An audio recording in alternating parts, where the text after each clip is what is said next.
নমস্কার বন্ধুরা, আজকে আমি অনেক দিন পর চলে এসেছি। আসলে আমার শরীরটা একটু খারাপ ছিল, তো তাই আপনাদের কোনো তথ্য বা কোনো ভিডিও দিতে পারিনি।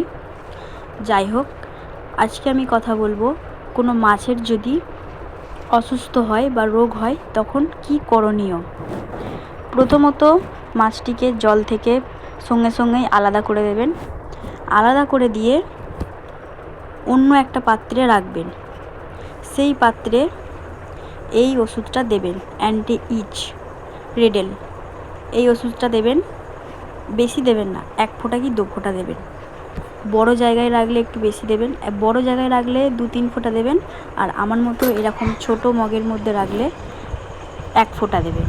এটা আমি আপনাদের দেখানোর জন্য এটার মধ্যে রেখেছি।